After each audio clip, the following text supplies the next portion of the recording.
Remember, micronutrients were things that were essential but only in small amounts, and there were some elements that were micronutrients and compounds that were micronutrients, and they're also involved in enzymes and hormones.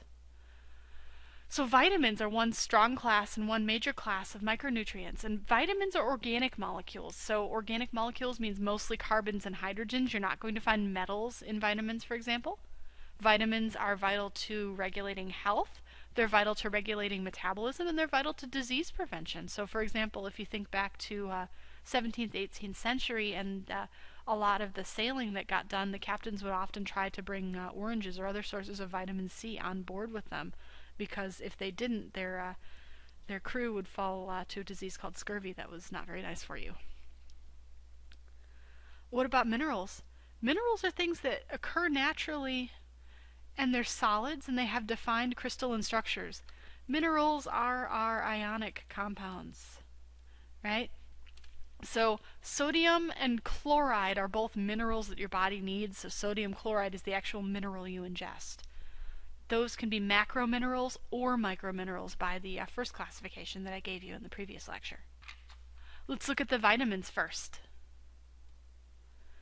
There are two major classes of vitamins. There are water-soluble and lipid-soluble vitamins. So the water-soluble vitamins are B and C, whereas the lipid-soluble ones are A, D, E, and K. I'll give you the chemical structures in a little bit to at least some of these, but it's all going to come down to solubility, as we'll see in just another slide. I want you to know which vitamins are water-soluble versus lipid-soluble.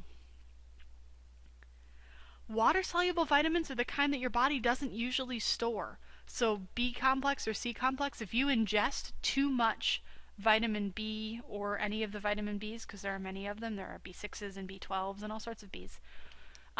If you ingest too much vitamin C, your body will eliminate it by normal means. It'll just go through your kidneys and straight out. Your body does not store them, but that means that it takes more to be toxic. It's very, very difficult to overdose on vitamin C because your body will just take care of it. You have to take boatloads, and you would be very, very tired of taking vitamin C by that point in time. On the other hand, the lipid-soluble vitamins, A, D, E, and K, get stored in lipid-rich cells. They get stored in your fat cells, right? Lipids are fats. They hang around with fats. Because of that, it's much, much easier, and it takes much smaller amounts for a lipid-soluble vitamin like vitamin D or vitamin K to build up to toxic levels. Your body isn't clearing out the excess like it does with B and C. It doesn't clear out the excess. It stays there, it builds up, and it can make you sick. It's possible to have too much of a good thing. We'll come back to those vitamins. Let's look at our minerals very quickly. Right, I said they were naturally occurring and they had solid defined structures. Right, these are ionic compounds. Nothing more, nothing less.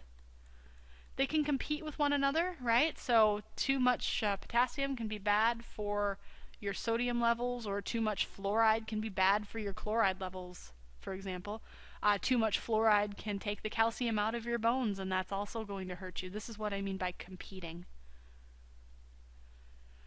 There are what are known as macrominerals. Those are the things you need to take 100 milligrams or more of a day. That's calcium and phosphorus, chlorine and potassium, sulfur, sodium, magnesium.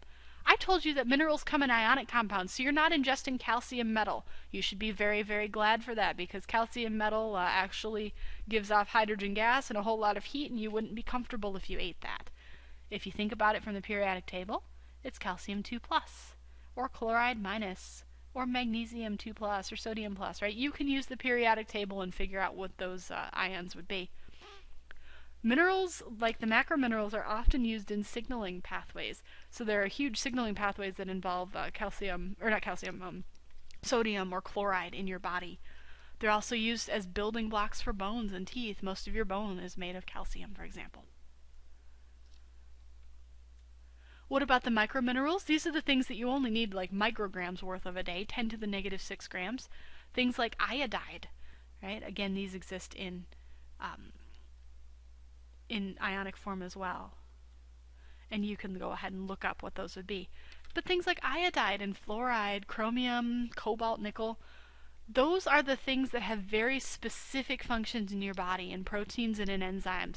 A protein that does this specific function needs 1 magnesium in this place or 1 chromium in this place. And those are things that you just need to ingest in much, much smaller amounts. What about the solubility of nutrients? I told you that vitamin C, which is also known as L-ascorbic acid, right, that's the chemical name for it, is a water-soluble vitamin. It's really easy to clear from the body. On the other hand, vitamin D, here's the chemical structure of that, cholecalciferol, is a lipid-soluble vitamin. It hangs out in fat-rich tissues. And so we've got water here, right? It's water-soluble. Vitamin C stays in water. Vitamin D is lipid-soluble. It stays in lipids like triglycerides. Why might that be, right? If we look at these molecules, take a look at water, right? It's got oxygens and hydrogens. And look at all those oxygens and hydrogens, especially the hydroxyls, on vitamin C.